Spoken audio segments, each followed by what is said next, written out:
नमस्कार, आपलं YouTube channel मान्यता अँड पूर्वास किचन मध्ये स्वागत आहे। तर आज आपण बनवणार आहोत ओले बोंबील फ्राय।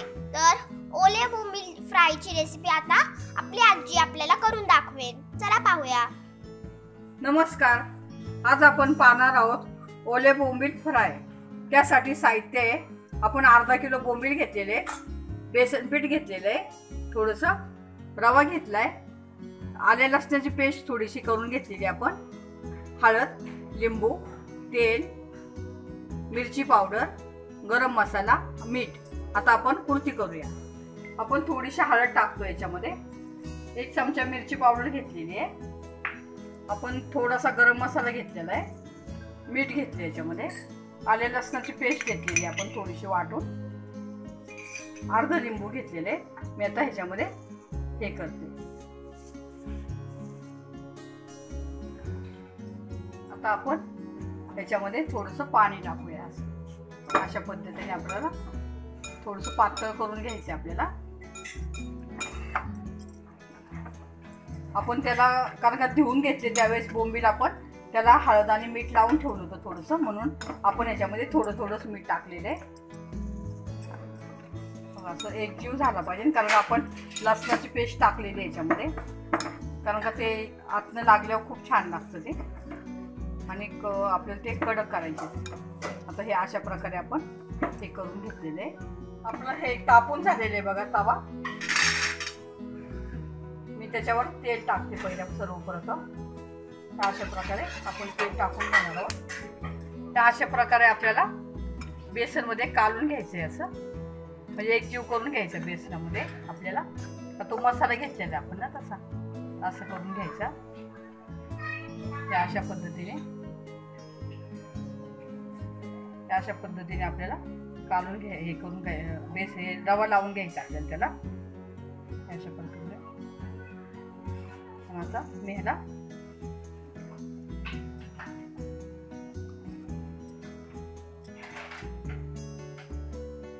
तेलामध्ये सोडते असं।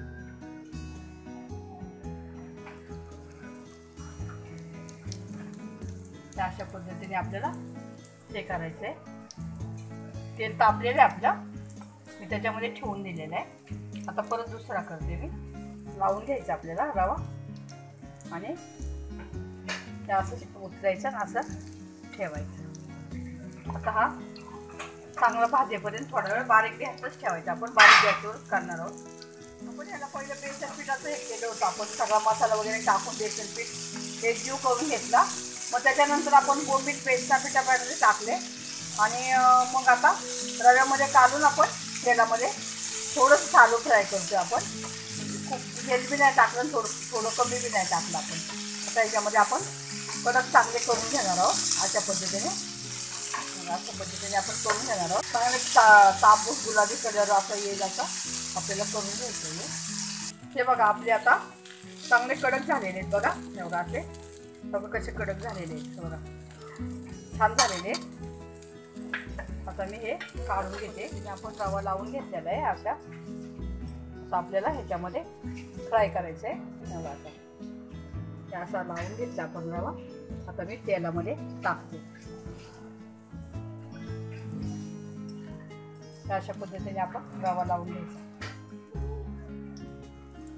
आणि मसाला आपण खूप छान लावलेला आहे, आणि लिंबाची चव तुम्हाला खूप छान लागेल बघा याच्यामध्ये, कारण का लिंबू टाकत नाही आपल्याला, याच्यामध्ये पिळता येत नाही ना, त्याच्यामुळे आपण त्या पिठामध्येच ह्याचं पीठ केलं ना आपण, डाळीचं पीठ, त्याच्यामध्येच आपण हे टाकलेले लिंबू द्यायचे। अशा पद्धतीने आपल्याला फ्राय करून घ्यायचं।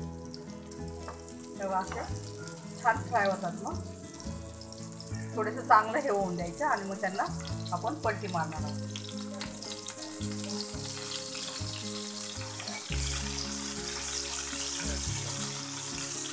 अशा प्रकारे आपल्याला पलटी करून घ्यायचं।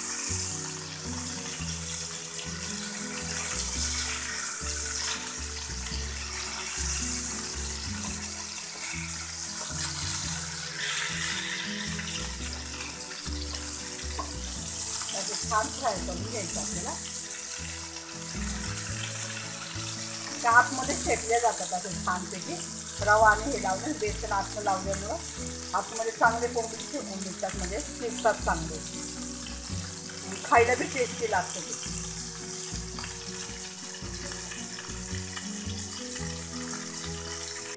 बघा कधी छान तळून झालेले. अशा प्रकारे आपल्याला शालो फ्राय छान झालेले. बघा कधी छान झालेले आणि छान कडक झालेले. बघा आता आपण ह्याला काढणार आहोत. तर आपण ह्याला काढून घेते मी. तेव्हा अशा प्रकारे आपण शालो फ्राय करून घेतलेले सगळे. तेव्हा कसं छान झालेलं आहे आणि कडक झालेलं आहे. बघा अशा प्रकारे आपण काढून घेतलेले सगळे तळून झालेले आहेत. आता हे खाण्यासाठी आपण केव्हा बी खाऊ शकतो. आता हे आपलं बघा किती छान झालेले.